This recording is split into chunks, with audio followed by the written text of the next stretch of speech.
ऐसे बांधो, ठीक।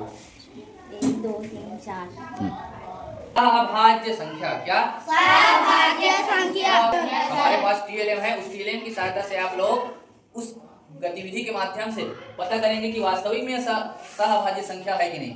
तो सहाभाज्य संख्या कैसे निकालते हैं, है कि नहीं, उसको देखो। 9 के गुणनखंड निकालेंगे, क्या निकालेंगे? 9 के गुणनखंड। 9 का गुणनखंड मतलब 9 किससे किससे भाग जाता है उसको देखो। सबसे पहले तो 1 से जाएगा ही जाएगा। Yes sir. हाँ, और 2 से नहीं जाएगा, है ना? किस से जाएगा? 3 से। और किससे भाग जाएगा? 9, है ना? तो 9 के गुणनखंड क्या क्या हो गए? 1 3 9। उसी प्रकार 4 के गुणनखंड बताओ। 1 2 4 हो गया। Yes sir. अब दोनों में उभयनिष्ठ गुणनखंड छांटो पहले, अब उसमें सर्कल कर दो या घेरा कर दो। Yes, ठीक, 1 2 है, दोनों में है। Yes, दोनों sir. गुणनखंड में है, 9 के भी गुणनखंड में है, 4 के भी गुणनखंड में है। Yes, sir. इसको सार्व गुणनखंड बोलते हैं। क्या बोलते हैं? सार्व गुणनखंड। उभयनिष्ठ गुणनखंड है।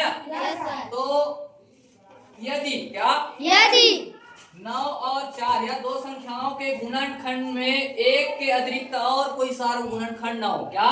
एक के अतिरिक्त और कोई गुणनखंड ना हो तो दोनों संख्याएं क्या कहलाती है? सहाभाज्य संख्या। क्या कहलाती है? सहाभाज्य संख्या। 9 और 4 सहाभाज्य संख्या है, क्योंकि इसमें एक के अतिरिक्त और कोई सार्व गुणनखंड है क्या? नहीं। इसलिए 9 और 4 क्या हुआ? सहाभाज्य संख्या। क्या हुआ? सहाभाज्य संख्या। अब देखो, इसको जो है गतिविधि के माध्यम से एक हमारे पास टीएलएम है। क्या है? टीएलएम है। इसकी सहायता से 9 और 4 सहाभाज्य संख्या है कि नहीं ये पता करेंगे। ठीक है? Yes sir. कैसे पता करेंगे एक बार मैं बता रहा हूँ, ध्यान से देखना। हम पहले जो है क्या करेंगे, 9 खूंटी इसमें गड़ा देंगे। कितना खूंटी गड़ाएंगे? 9 खूंटी। चलो 9 खूंटी है कि नहीं है? चलो 1 2 3 4 5 6 7 8 9। ठीक। अब क्या करेंगे, 4 का अंतराल लेंगे। कितने का अंतराल लेंगे? 4 का।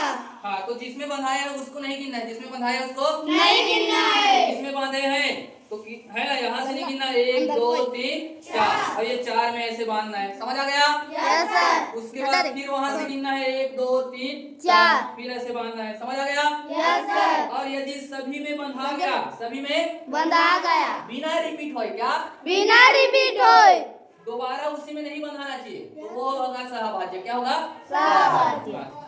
हाँ, चलो। 1 2 3 4 ऐसे बांधो, ठीक। 1 2 3 4 बाकी लोग भी देखते रहो, हैं। 1 2 3 4 अभी तक किसी में रिपीट हुआ है क्या? नहीं। हाँ। 1 2 3 4 वेरी गुड। 1 2 3 4 हाँ, उसमें बांधो। 1 2 3 4 1 2 3 4 हाँ, फिर हाँ, ठीक ठीक, वेरी गुड। अभी तक किसी में रिपीट हुआ है क्या? नहीं। हाँ, देखो। 1 2 3 4 हाँ हाँ, रिपीट नहीं हुआ है। अब सभी में बंधा गया एक आध बार, यस सर। और वो भी बिना रिपीट होए, बिना दोबारा किसी में गए, सभी में बंधा गया एक आध बार। Yes sir. तो ये 9 और जो है 4 क्या हुआ? सहाभाज्य संख्या। 9 और 4 क्या हो गया? सहाभाज्य संख्या। हाँ, 9। समझ आया? Yes sir. हाँ, तालियां बजाओ दोनों के लिए।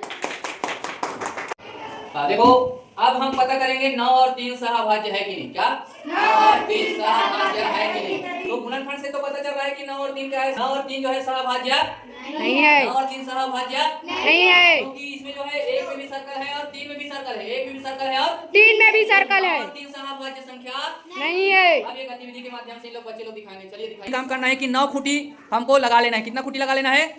तो पहले से 9 लगा हुआ है, और कितने का अंतराल रखना है? हाँ, 3 3 का अंतराल रखना है। चलिए, हाँ, गिनो पहले, लाइन से गिनो। 1 2 3। हाँ, जिसमें बंधा है उसको नहीं गिनना है। समझ आ रहा है? हाँ, चलो बांधो। हाँ, तो बांधो बांधो। हाँ, रिपीट हो गया। हाँ, और गिनो।